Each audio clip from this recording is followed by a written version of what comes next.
pledge allegiance to the flag of the United States of America and to the republic for which it stands, one nation, under God, indivisible, with liberty and justice for all.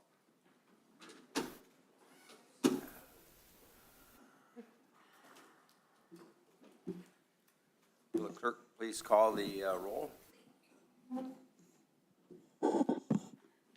Chairperson Carroll. Here. Vice Chair Young. Here. Secretary Treasurer Hess. Here. Mayor Marl. Here. Councilmember Gearbaugh. Here. Staff Rep Weberline. Here. Commissioner Beardsley. Here. Commissioner Fosdick. Here. And Commissioner Troika. Here. And for staff present, we have Mike Arbog, Present.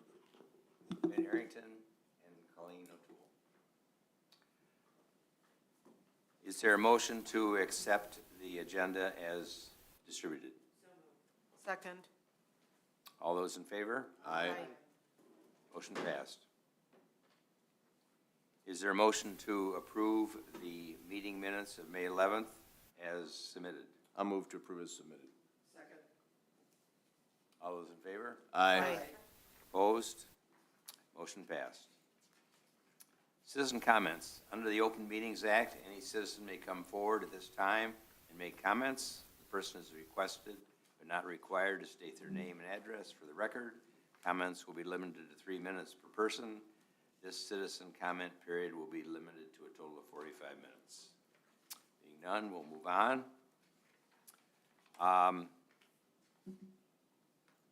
Ben, would you like to give her an introduction?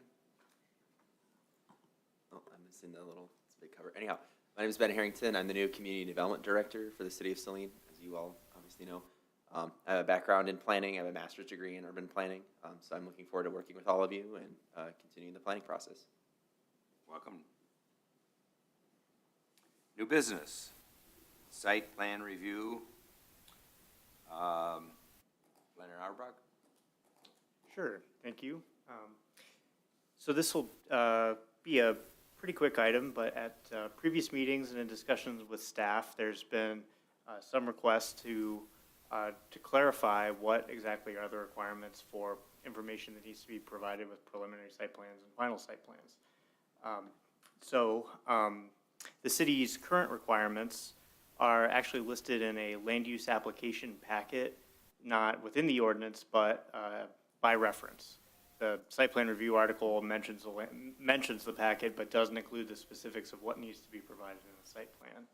It's my understanding that that was an intentional decision that previous, I believe, councils made at some point.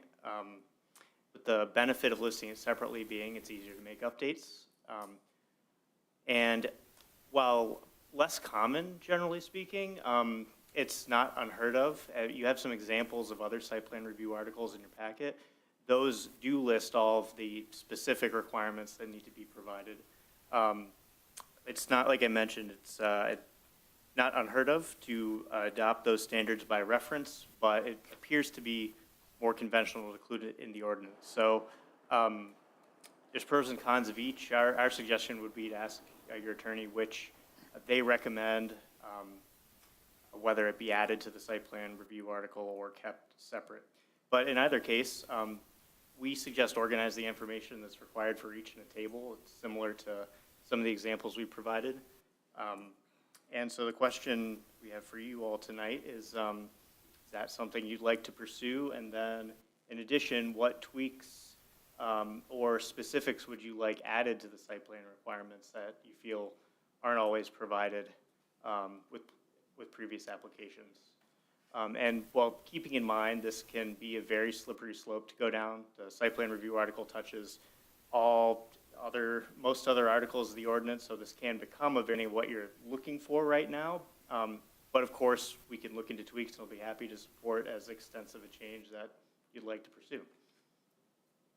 So again, our ask of you tonight is what feedback, if any, do you have about the city's current site plan review requirements, and what changes would you like to see? And are you interested in a reformatted list of requirements like shown in some of the examples provided?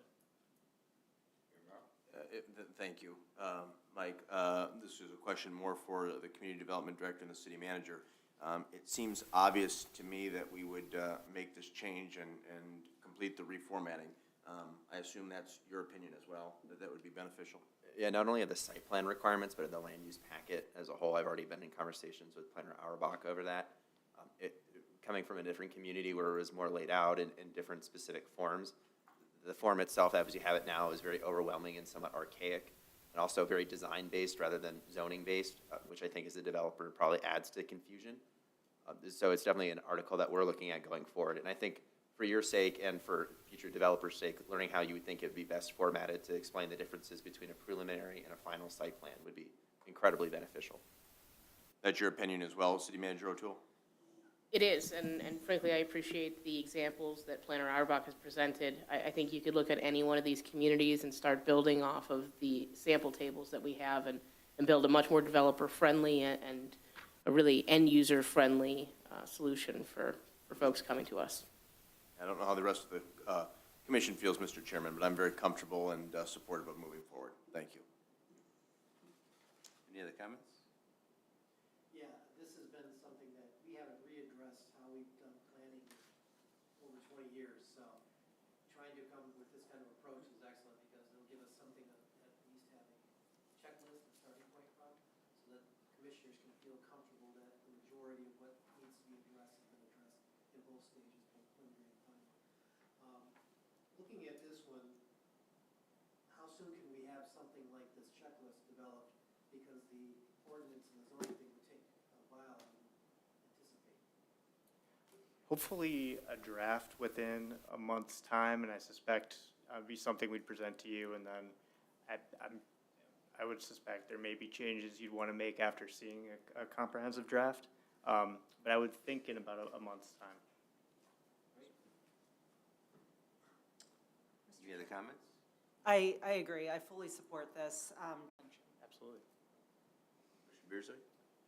Would it be, Mr. Harrington, when you talk about archaic, you're talking maybe that we'd have an electronic application package and it'd be fillable and you wouldn't have to handwrite it? Is that sort of part of it? That's definitely part of it, yes, is having a digital form. I think we're gonna also try to streamline our building permit process, and that's kind of outside the purview of this committee, but with how we're doing that online as well, I think having zoning applications being online usable. I use Pittsfield Township has a really good thing. Like, these forms are not all part of a 40-page packet. They're separate. You can look at the individual requirement fact sheets as well as the application itself.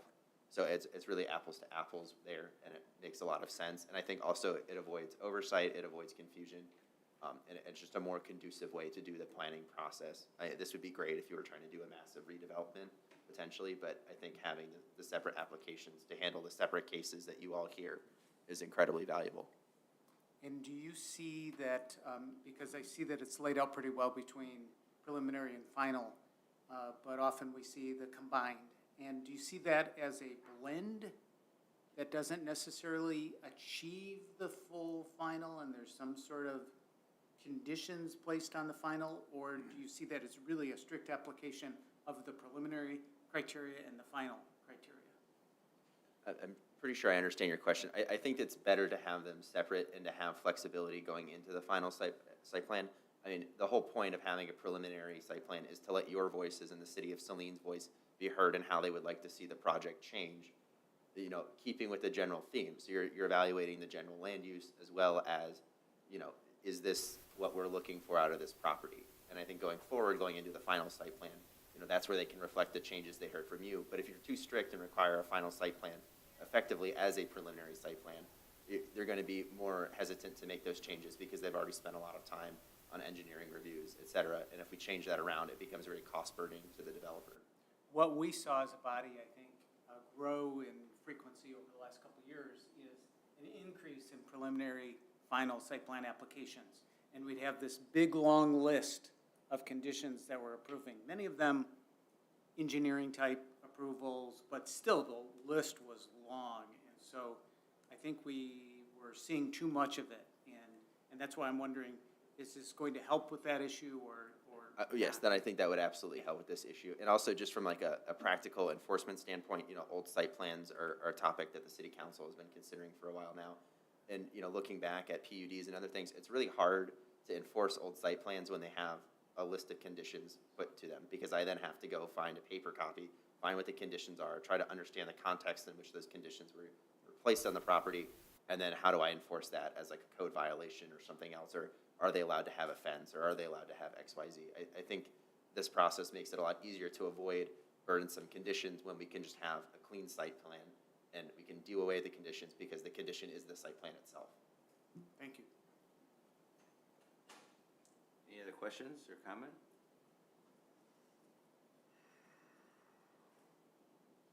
Is there a motion or suggestion to move forward? And I would just recommend, Mr. Chairman, unless there's objection to the planner and staff's recommendation, that we empower them to move forward and report back when appropriate. perfectly acceptable. Is there a motion to that effect? And we don't even need a motion. Yeah. Yep. Okay. Unless there's objection from the dais, staff can proceed. Very good. Mr. Chair, would folks expect us to retain these samples? Are we gonna have some homework assignments that maybe we need to retain these and help with the next phase of this, or? I think you're welcome to email comments if you have ideas or suggestions as you look through the ordinances. Yeah, I mean, I think it would be helpful from mine and Ben's and Mike's perspective, if you do have a chance to look through those tables specifically, let us know if you like one community's layout better than others, and especially when it comes to addressing the issues that we've discussed in the past, like landscaping, stormwater management. I feel like there was one other item. Yes, and lighting. If you see things in any of those three examples that you feel specifically address your previous concerns on those subjects, make sure we know, so that those are included in the first draft. Thank you.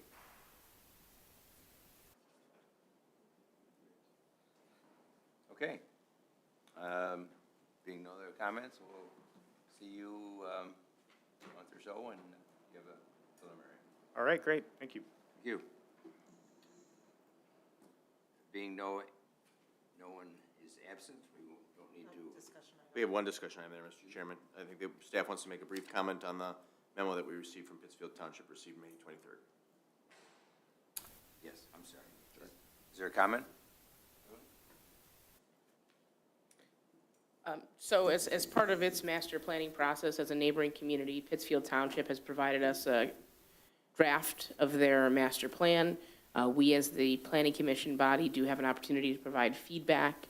I suppose if you have not had a chance yet to look at that master plan, give it a quick look. And again, if you have any specific comments, concerns, questions, make sure to provide those to myself and Ben, and we can appropriately comment on behalf of the city.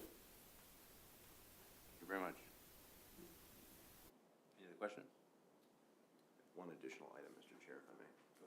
Go ahead. Just for the commission's edification, I did speak today to Community Development Director Harrington, and as we have discussed previously, we do need to do a little work before the end of this calendar year on our master plan.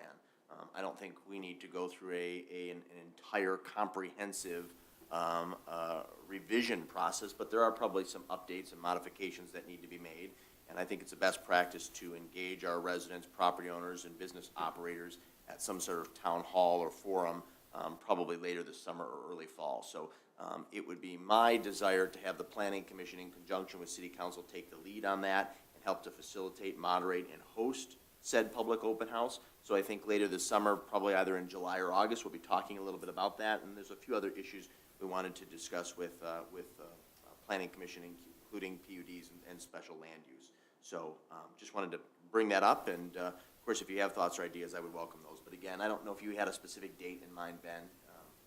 I'd have to look at the meeting schedule, but I think there's one proposal coming in July that's going to take up a decent chunk of them. So probably like July 20th, I think, is a date we could shoot for, if not, Yep. maybe potentially August. Great. So I think we'd want to maybe host an event, maybe after the start of school, maybe late September. I think would be a good time. People are starting to focus a little bit more. And I think we could get some decent public participation. So thank you. Just wanted to bring that up to the commission so folks weren't blindsided at a subsequent meeting. That's all I had, Mr. Chairman. Thank you.